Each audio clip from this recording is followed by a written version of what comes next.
മഴക്കാലം എനിക്കായി മയിൽച്ചീലുള്ള പെണ്ണിനെ എന്നെ കാണാൻ. ഹലോ ഹലോ ഹലോ ഹലോ മക്കാസ്. ഓക്കെ, അപ്പോൾ ദാ നമ്മുടെ മഴക്കാലം ഇങ്ങെത്തിയിരിക്കുകയാണ് അല്ലേ. അപ്പോൾ ഈ ഒരു മഴ നമുക്കൊരു സൂചനമാണ്. എന്തിനുള്ളത്? എന്തിനെയാണ് സൂചിപ്പിക്കുന്നത്? സ്കൂള് തുറക്കാനായിന്ന് നമ്മൾ സൂചിപ്പിച്ചു തരുന്ന ഒരു കാര്യമാണ് ഇത്, ഈ മഴ എന്ന് പറയുന്നത് അല്ലേ. അപ്പം നിങ്ങളെ ടെൻഷൻ ആക്കുന്നൊന്നുമില്ല. അപ്പോൾ എല്ലാവരും ഇപ്പം എന്ത് ചെയ്യാണ്? വെക്കേഷനൊക്കെ അല്ല, എന്താണ് നിങ്ങളുടെയൊക്കെ പരിപാടി? മിസ് ഒന്ന് ഗസ് ചെയ്ത് നോക്കട്ടെ, നിങ്ങൾക്ക് ഇപ്പം എന്ത് ചെയ്യാതിരിക്കുമെന്ന്. ഓക്കെ, അപ്പോൾ കുറച്ച് പേര് എവിടെ കാണാം നമുക്ക്? സോഫയിൽ ദാ ഇതുപോലെ ടാബും ഫോണൊക്കെ പിടിച്ച് കണ്ടുകൊണ്ടിരിക്കുന്ന കുറച്ച് ആളുകളെ നമുക്ക് കാണാൻ പറ്റും. അതുപോലെ ടി വിയിൽ സിനിമയും കാർട്ടൂൺസും കാണുന്ന കുറച്ച് പേരെ കാണാൻ പറ്റും. പിന്നെ മറ്റ് കുറച്ച് പേര് എങ്ങനെ ഉണ്ടാവും? മിഠായിയൊക്കെ വാരി വാരി വാരി കുറേ കഴിച്ചുകൊണ്ടിരിക്കുന്ന കുറച്ച് ആളുകളെ നമുക്ക് കാണാൻ പറ്റും അല്ലേ. യെസ്, മറ്റ് ചിലർ എങ്ങനെയായിരിക്കും? കിച്ചണിൽ പോവാ, ഫ്രിഡ്ജ് തുറക്കുക, ഫ്രിഡ്ജ് പൂട്ടുക, ഫ്രിഡ്ജ് തുറക്കുക, ഫ്രിഡ്ജ് പൂട്ടുക, ഈ ഒരു പ്രോസസ്സിൽ ഏർപ്പെടുന്ന കുറച്ച് ആളുകളെ നമുക്ക് കാണാൻ പറ്റും. പിന്നെ കുറച്ച് പേര് എന്ത് ചെയ്യും? നല്ല സുഖമായിട്ടുള്ള ഒരു ഉറക്കത്തിലായിരിക്കും അല്ലേ. ആൻഡ് വേറെ കുറേ ആളുകൾ നമുക്ക് കുട്ടി പട്ടാളത്തെ നമുക്ക് കാണാൻ പറ്റും. എന്തായിരിക്കും? അവരെല്ലാവരും ഈ അവസാനത്തെ വെക്കേഷൻ ഡേയ്സ് എൻജോയ് ചെയ്ത് കളിക്കുന്നവരായിരിക്കും അല്ലേ. ആൻഡ് വേറെ കുറേ പേരുണ്ടാവും ഒരു യാത്രയിൽ നിന്ന് മറ്റൊരു യാത്രയിലേക്ക് ട്രിപ്പ് എന്ന് പറഞ്ഞിട്ട് പോയിക്കൊണ്ടിരിക്കുന്ന കുറച്ച് പേരെ നമുക്ക് കാണാൻ പറ്റും. ഓക്കെ, അപ്പോൾ ഇതിനൊക്കെ ഒരു അവസാനമായി. ഓക്കെ, നമ്മുടെ സ്കൂൾ തിരിച്ചു തുറക്കാൻ പോവാണ്. അപ്പോൾ പറയുമ്പോൾ കുറച്ച് വിഷമം തോന്നുന്ന കാര്യം തന്നെയാണ്.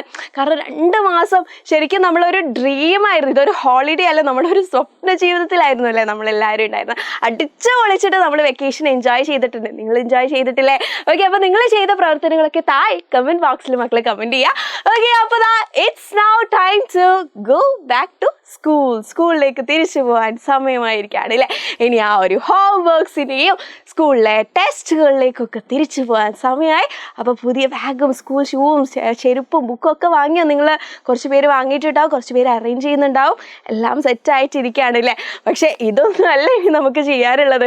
നമുക്കിനി പഠിത്തം തുടങ്ങണം. ഈ ഒരു കളിയിൽ നിന്ന് മാറ്റി പഠിത്തത്തിലേക്ക് ശ്രദ്ധ തിരിക്കാനുള്ള ഒരു സമയമായിട്ടിരിക്കുകയാണ് അല്ലേ. ഓക്കെ, അപ്പോൾ നിങ്ങൾക്ക് വേണ്ടിയിട്ട് ബോറടിപ്പിക്കുകയല്ല, നിങ്ങൾക്ക് ഇൻട്രസ്റ്റിംഗ് ആക്കി തരാൻ ഈ ഒരു പുതുവർഷം നിങ്ങൾക്ക് വളരെ ഇൻട്രസ്റ്റിംഗ് ആയിട്ട് പഠിക്കാൻ വേണ്ടിയിട്ട് കളിച്ചുകൊണ്ട് നിങ്ങൾ വെക്കേഷൻ എങ്ങനെ എൻജോയ് ചെയ്തോ അതേ രീതിയിൽ തന്നെ നിങ്ങൾക്ക് നിങ്ങളുടെ ഈ ഒരു പുതിയ അക്കാഡമിക് എൻജോയ് ചെയ്യാൻ വേണ്ടിയിട്ട് ഒരു ട്രിക്ക് മിസ് പറഞ്ഞു തരട്ടെ. അപ്പോൾ വെറും 20 മിനിറ്റാണ് ഇനി വരുന്ന ദിവസങ്ങളിൽ നമ്മൾ മാറ്റിവെക്കാൻ പോകുന്നത്. നിങ്ങളിതാ ഒരു കാർട്ടൂണോ അല്ലെങ്കിൽ ചെറിയൊരു യൂട്യൂബ് വീഡിയോ ഒക്കെ കാണുന്നില്ല, ഒരു ചെറിയൊരു അത് ഫുൾ വീഡിയോ കാണുന്ന അത്ര ടൈം പോലും ഇല്ല. ഒരു 20 മിനിറ്റ് നമ്മൾ എന്ത് ചെയ്യാൻ പോവാണ്? നമ്മളൊന്ന് പ്രൊഡക്റ്റീവ് ആവാണ്, നമ്മളൊന്ന് മാറ്റി വെക്കാൻ പോവാണ്. എന്നിട്ട് നമ്മൾ എന്താ ചെയ്യാൻ പോകുന്നത് നിങ്ങൾക്കറിയാം? യെസ് മിസ് നിങ്ങൾക്ക് ഇഷ്ടപ്പെടുന്ന രീതിയിൽ കുറച്ച് ടിപ്സ് ആൻഡ് ട്രിക്സ് നിങ്ങൾക്ക് പറഞ്ഞുതരാം. അപ്പോൾ ഇനിയുള്ള പഠിത്തം നമ്മൾ കളിച്ചുകൊണ്ട് രസിച്ചിട്ടാണ് നമ്മൾ എന്ത് ചെയ്യാൻ പോകുന്നത്? ഈ അധ്യയന വർഷത്തിൽ നമ്മൾ ചെലവഴിക്കാൻ പോകുന്നത്. അപ്പോൾ സ്റ്റാർട്ട് സ്മോൾ വിൻ ബിഗ്. എന്താ പറഞ്ഞിരിക്കുന്നത്? ചെറിയ വടികളായിട്ട് തുടങ്ങുക, എന്നിട്ട് വലിയൊരു നേട്ടം തന്നെ നമ്മൾ എന്ത് ചെയ്യണം?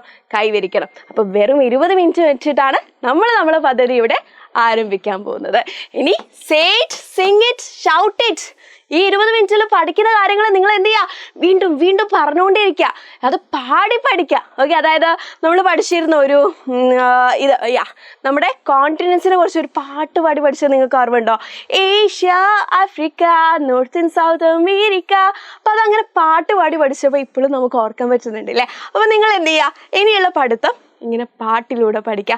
അതുപോലെ ഉറക്കെ വിളിച്ചിട്ട് എന്ത് ചെയ്യുക? വിളിച്ച് കൂവിയിട്ട് പഠിക്കാനൊക്കെ ശ്രമിക്കുക. ഓക്കെ, നല്ല രസകരമായിട്ട് എന്ത് ചെയ്യുക? നിങ്ങളെ പഠിത്തത്തെ മാറ്റുക. ഇനി അടുത്തത് fix A study spot and study time. എന്താണ് നിങ്ങൾ ചെയ്യേണ്ടത്?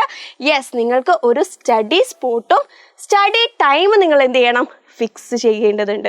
ഓക്കെ, നിങ്ങൾ ഇപ്പം സ്റ്റഡി ടേബിളിൽ തന്നെ പോയിരുന്ന് പഠിക്കണമെന്നില്ല. നിങ്ങൾക്ക് ഇഷ്ടമുള്ള സ്ഥലത്ത് എന്ത് ചെയ്യുക? ബെഡിലല്ലാതെ വെച്ച സ്ഥലങ്ങളിൽ കേട്ടോ. ബെഡിലാകുമ്പോൾ നമുക്ക് എന്തായാലും ഉറക്കം തൂങ്ങലുണ്ടാവും. ഓക്കെ, അപ്പോൾ അങ്ങനെയുള്ള സ്ഥലങ്ങൾ നിങ്ങൾ ചൂസ് ചെയ്തിട്ട് അവിടെ നിന്ന് നിങ്ങൾ എന്ത് ചെയ്യുക? നിങ്ങൾക്ക് ഇഷ്ടമുള്ള കാര്യങ്ങൾ പഠിക്കുക, വായിക്കുക, എഴുതുക, അല്ലെങ്കിൽ കേൾക്കുക. യൂട്യൂബ് വീഡിയോസ് നമ്മുടെ എജുപോഡിൻ്റെ ചാനൽ തന്നെ ഒത്തിരി ഇൻഫോർമേറ്റീവ് ആയിട്ടുള്ള വീഡിയോസ് ഉണ്ട്. ടൈം എടുത്തിട്ട് കാണാൻ പറ്റുന്നതുള്ളൂ. അതേപോലെ നമ്മുടെ ഷോർട്സിലേക്ക് നോക്കിയാൽ നിങ്ങൾക്ക് GK ക്വസ്റ്റ്യൻസ് ഒക്കെ കിട്ടുന്നതാണ്. അപ്പോൾ ഇതുപോലെയുള്ള വീഡിയോസ് നിങ്ങൾ എന്ത് ചെയ്യുക? വാച്ച് ചെയ്യുകയൊക്കെ ചെയ്യുക കേട്ടോ. Okay, then make it A game. Okay, ഇനി നിങ്ങൾ പഠിത്തത്തെ എങ്ങനെ ആക്കി മാറ്റണം? നമ്മളൊരു ഗെയിം ആക്കി മാറ്റണം. ഓക്കെ. അപ്പം മിസ്സിൻ്റെ ചെറിയ പ്രായത്തിലൊക്കെ മിസ് എന്ത് ചെയ്യായിരുന്നു, മിസ്സിൻ്റെ സിസ്റ്റേഴ്സിനെ കൂട്ടിയിട്ട് ഞാൻ ടീച്ചർ നിങ്ങൾ സ്റ്റുഡൻസ് എന്ന് പറഞ്ഞിട്ട് ചില കാര്യങ്ങൾ ഞാൻ അവർക്ക് പഠിപ്പിച്ചു കൊടുക്കുന്ന രീതിയിൽ എന്ത് ചെയ്യായിരുന്നു, അങ്ങനെ ഒരു കളിയിലൂടെ പഠിക്കായിരുന്നു. അതേപോലെ ഫ്രണ്ട്സുമായിട്ട് എന്ത് ചെയ്യും, കോമ്പറ്റീഷൻ വെക്കും. കുറേ ക്വിസ് ക്വസ്റ്റ്യൻസ് ഒക്കെ റെഡി ആക്കിയിട്ട് കൂടുതൽ ആൻസേഴ്സ് ആരാണ് ആൻസർ ചെയ്യുന്നതെന്നൊക്കെ നോക്കിയിട്ട് അങ്ങനെയൊക്കെ പഠിക്കുമ്പോൾ എന്തായിരിക്കും പഠിത്തം കുറച്ചുകൂടെ രസകരമായിട്ട് മാറും കേട്ടോ. Okay, next write it, draw it, stick it. Okay, നിങ്ങൾ പഠിക്കുന്ന കാര്യം എഴുതുക, എഴുതാതെ ഒരു രക്ഷയില്ല, എഴുതുക തന്നെ വേണം. പിന്നെ എന്ത് ചെയ്യുക, വരച്ചിട്ട് എന്ത് ചെയ്യുക, ഈ ഒരു ട്രീ ഒക്കെ വരച്ചിട്ട് മൈൻഡ് മാപ്പൊക്കെ വരച്ചിട്ട് പഠിക്കുക. പിന്നെ സ്റ്റിക്ക് ചെയ്യുക. നിങ്ങൾ പഠിക്കുന്ന ഏരിയയിൽ നിങ്ങൾക്ക് പെട്ടെന്ന് മറന്നു പോകുന്ന കോൺസെപ്റ്റ് ഒക്കെ ആണെങ്കിൽ അതൊന്ന് ചെറിയൊരു നോട്ട്സ് ആയിട്ട് എഴുതിയിട്ടൊന്ന് ഒട്ടിച്ച് വെക്കുക. Okay, next tech time is equal to smart time. എന്താ പറഞ്ഞിരിക്കുന്നത്, നമ്മളെല്ലാവരും സ്ഥിരമായിട്ട് ഫോൺ ഉപയോഗിക്കുന്ന ആൾക്കാരാണല്ലോ. ഒരു 2 റീലെങ്കിലും നോക്കിയില്ലെങ്കിൽ സമാധാനം കിട്ടില്ല. അപ്പോൾ ഈ ഒരു റീല് കാണുന്നതിൻ്റെ ഇടയിൽ നിങ്ങൾ എന്ത് ചെയ്യുക, അതിനെ ഒരു സ്മാർട്ട് ടൈം ആക്കിയിട്ട് മാറ്റുക. നിങ്ങൾ എന്ത് ചെയ്യുക, നമ്മളെ കുട്ടി കുട്ടി വീഡിയോസൊക്കെ ഒന്ന് കണ്ട് ശ്രമിച്ചു നോക്കുക. അതിൽ നിന്ന് നിങ്ങൾക്ക് കുറേ കാര്യങ്ങൾ പഠിച്ചെടുക്കാനുണ്ടാവും.